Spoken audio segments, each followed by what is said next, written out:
Western political thought की series में आज हमारा ये टॉपिक है फिलोसफर किंग रूलर, जो प्लेटो ने दिया था। इससे पहले हम प्लेटो के कॉन्सेप्ट पढ़ चुके हैं, जैसे theory of forms. Theory of forms का कॉन्सेप्ट आज के इस टॉपिक में यूज़ होगा। उसके बाद जस्टिस, एजुकेशन, कम्युनिज्म और आज का जो है फिलोसफर किंग। इसके बाद एक और टॉपिक बचेगा जो है आइडियल स्टेट, जो जिस चीज़ के लिए उन्होंने ये सारे कॉन्सेप्ट्स दिए वो है नेक्स्ट जो टॉपिक है आइडियल स्टेट। आइडियल स्टेट प्लेटो जैसे एंटी डेमोक्रेट उनको बोला जाता है क्योंकि वो डेमोक्रेसी के अगेंस्ट थे। इसके कारण हमने फर्स्ट वीडियो में डिस्कस किया था कि जो सोक्रेटिस हैं उनकी डेथ हुई थी फॉल्स चार्जेस में। एक डेमोक्रेटिक स्टेट होने के बाद भी एक फॉल्स चार्जेस में उनको सज़ा हुई थी, जेल में गए थे वो, और उसका भी एक इम्पैक्ट रहता है इनकी फ़िलासफ़ी में और इनके जो ब्लूप्रिंट दिया था इन्होंने एक आइडियल स्टेट का। तो आज हम फ़िलासफ़र किंग के बारे में पढ़ेंगे। इसमें हम पढ़ेंगे कि फ़िलासफ़र किंग कौन है, इसमें क्या क्वालिटीज़ होना चाहिए, इसकी पावर्स क्या हैं और इसकी क्या लिमिटेशंस हैं। तो according to Plato, who is philosopher? One having the passion for the wisdom of every kind without distinction. जिसके पास पैशन होगा विजडम के लिए, वो कौन होगा? फिलोसफर होगा। One who is ready to test every branch of learning. Learning का उसको बहुत टेस्ट होना चाहिए, रेडी होना चाहिए, कभी भी वो सीखने के लिए तैयार होना चाहिए डिफरेंट डिसिप्लिन्स में। Glad to learn and never satisfied. कुछ सीख लर्निंग का शौकीन होना चाहिए भाई, उसको उसमें खुशी मिलनी चाहिए और वो सेटिस्फाइड नहीं होना चाहिए कि भाई हमें बस और नहीं पढ़ना है, बस इतना ही।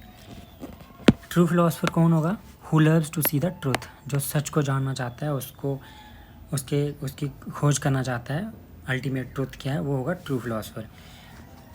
इसको समझने के लिए हम पढ़ेंगे थ्योरी ऑफ नॉलेज। जैसे हमने पढ़ा था थ्योरी ऑफ आइडियाज़ में, उसका हम रिकैप लेते हैं। जैसे थ्योरी ऑफ आइडियाज़ में बोला था, या फिर थ्योरी ऑफ फॉर्म्स, उसमें बोला था कि टू वर्ल्ड है, डायकोटोमी ऑफ एग्जिस्टेंस। जैसे ये जो रियल वर्ल्ड है जिसमें हम एग्जिस्ट करते हैं, सारे प्लैनेट्स, स्टार्स, ह्यूमन बीइंग्स, सारी जो चीज़ें हमें दिख रही हैं, जो हमारे एम्पेरिकल सेंसेस हैं जो देख सकते हैं, ये सारी चीज़ें कहाँ हैं?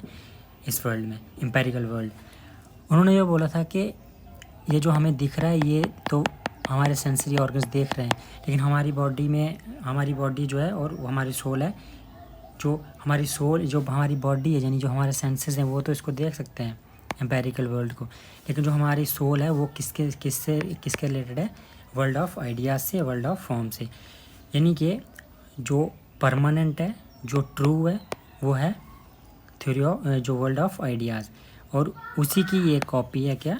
Empirical world.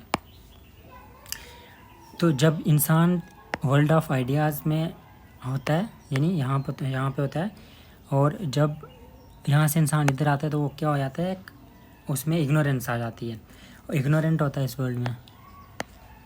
उसके बाद जब इस वर्ल्ड में होता है तो उसके पास क्या होता है? ओपिनियंस होते हैं जो चेंज होते रहते हैं।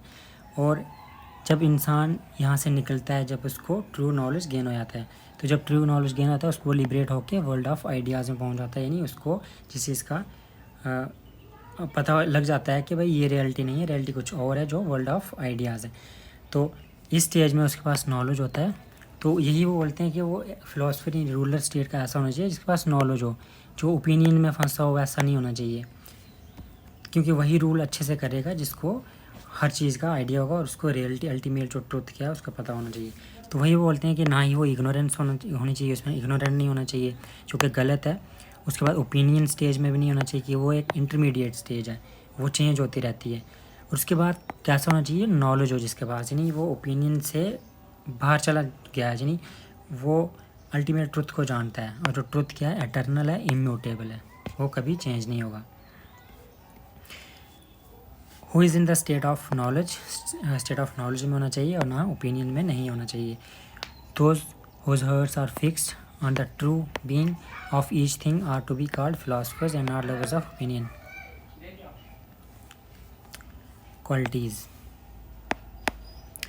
क्वालिटीज़ क्या होगी फिलोसफर किंग में? Capacity to grasp the eternal immutable truth, love for whole reality, for just forms. मतलब जो फॉर्म्स, थ्योरी ऑफ आइडिया, जो आइडियाज़ के बारे में उसको जानने का उसको होना चाहिए, उसका पैशन होना चाहिए। एटर्नल ट्रुथ क्या? एटर्नल क्या है? इन्नेट नेचर क्या है थिंग, हर चीज़ का। इम्यूटेबल ट्रुथ, उसको जानने का उसको शॉक होना चाहिए और कैपेसिटी भी होनी चाहिए। दूसरा उसकी क्वालिटी क्या है, ट्रूथफुलनेस। तीसरा सेल्फ कंट्रोल। तीसरा ग्रेसफुलनेस। ट्रूथफुलनेस में ऐसा होना चाहिए कि वो सच्चाई के रास्ते पे चलने वाला होना चाहिए, सच बोलने वाला होना चाहिए और सुनने का। अनट्रूथ यानी जो झूठ है उसको टॉलरेट करने वाला नहीं होना चाहिए।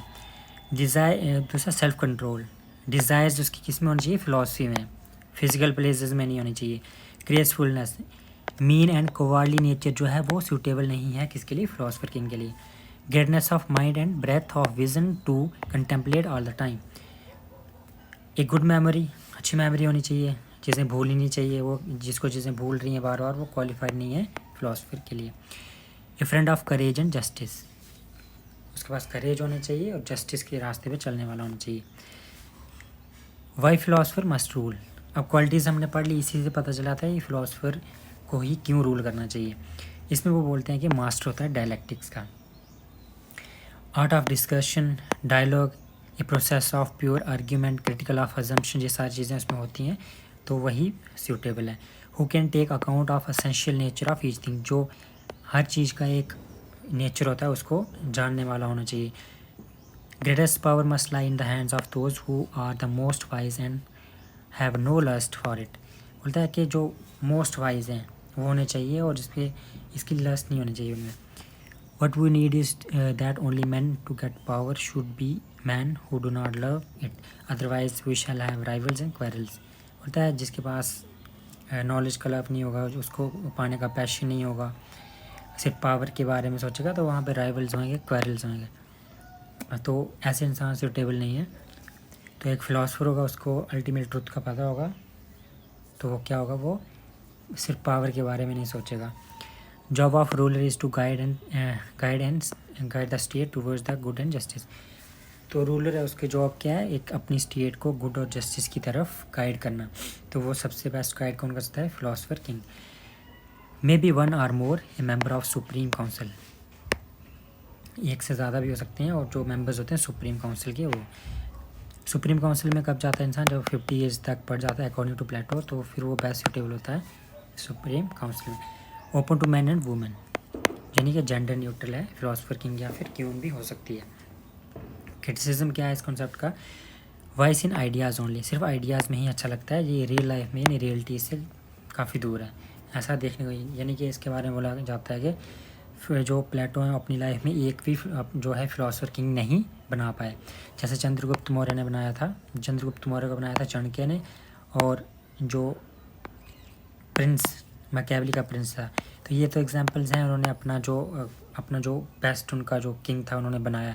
लेकिन यहाँ पे प्लेटो में के बारे में बोला जाता है एक फेलियर था क्योंकि वो सिर्फ आइडियाज़ थे, रियलिटी में ऐसा पॉसिबल नहीं है।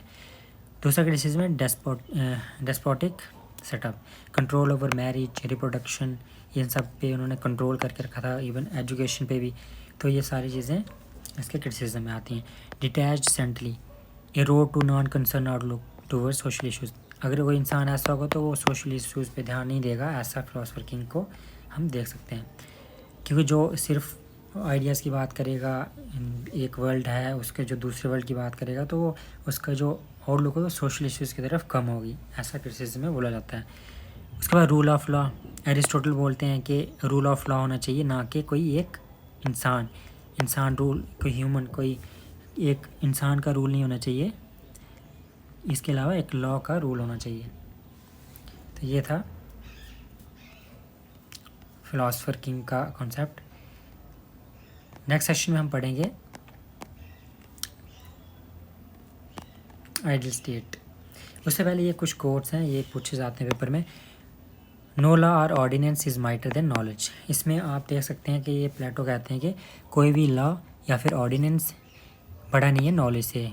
इसके पीछे कारण ये है कि इनके कहने का मतलब ये है, कोई भी लॉ बनाया जाएगा या फिर कोई ऑर्डिनेंस होगा तो वो कौन बनाएगा, ह्यूमंस बनाएंगे, सोसाइटी के लोग बनाएंगे। लेकिन बोलता है नॉलेज सुप्रीम है, इसलिए वो फिलोसफर किंग को सपोर्ट करते हैं, ना कि कॉन्स्टिट्यूशन को। इसकी कोई एक रूल बुक नहीं होगी according to which the nation should be govern. वो बोलते हैं कि फिलोसफर किंग का ही रूल होना चाहिए। तो यहाँ पे प्लेटो और एरिस्टोटल भी वेरी करते हैं। प्लेटो जो है वो एरिस्टोटल के गुरु भी हैं, लेकिन उसके बाद इस चीज़ पे वो इससे कंट्राडिक्ट करते हैं। एरिस्टोटल बोलते हैं कि रूल ऑफ लॉ होना चाहिए, ना कि रूल ऑफ किंग। तो ये बोलते हैं कि नॉलेज सबसे बड़ा है, ना कि एक कानून की बुक। दूसरी स्टेटमेंट से ही इसको समझ सकते हैं हम। It is the foolish to limit the expert practitioner of medicine with the book of medicine. यहाँ पे बोलते हैं कि एक एक्सपर्ट प्रैक्टिशनर है मेडिसिन का, अगर हम उसको एक बुक दिखा दें कि इसमें ऐसा लिखा हो, इसके अकॉर्डिंग उसको लिमिट करें, तो वो गलत होगा, फुलिशनेस होगी वो। इसलिए बोलते हैं एक जो एनलाइटेंड पर्सन है वो एक सुपीरियर है देन कोई एक बुक लिखी हुई है उस पर। ओनली वन लिमिटेशन फिलोसफिंग के सिंगल एक लिमिटेशन है क्या, कि वो he can't change the constitution, यानी जो प्लेटो का कॉन्स्टिट्यूशन है वो चेंज नहीं कर सकता, सिर्फ यही लिमिटेशन है, बाकी सारे काम वो कर सकता है। यहाँ पे ये कॉन्सेप्ट ख़त्म होता है, उसके बाद आएगा आइडियल स्टेट का।